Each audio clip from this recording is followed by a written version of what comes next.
You guys want me to talk about soul ties? Want me to show you the biblical explanation for soul ties? People are all this social media stuff. People going crazy about soul ties, right? Oh my gosh, Johnny, soul ties. Be careful who you sleep with, Johnny. That's a soul tie. Oh my gosh. The way that we understand a soul tie, first and foremost, I'll use one scripture. Let's go to Isaiah 40:31. What? Isaiah 40:31? You mean the one that says, wait upon the Lord and she shall renew your strength? How is that a soul tie? Let me show you. But they that wait upon the Lord shall renew their strength, right? They shall mount up with wings as eagles. They shall run, not be weary. They shall walk and not faint. What about this has soul ties? See, that's the difference when you actually read the Bible and you understand the Bible the way that I do.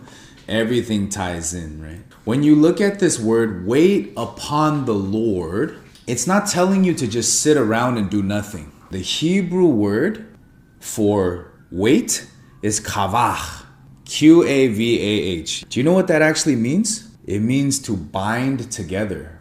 Ooh. Isn't that what a soul tie is? It's to bind together or to twist, or what we say intertwine together. So think about it like this, right? Think about a rope and a strand, right? Your life is that single piece, that one strand. And then on its own, it's very, very weak. But if you bind it, multiple strands together, it makes a rope. When you guys kind of like bind to something very strong, even though it's one singular thing, if you bind to God, you become strong. That's the actual soul tie. So wait upon the Lord is not wait. It's actually kavah, bind yourself to God. That's the real soul tie, guys. It's about trusting God, not trying to trust him, right?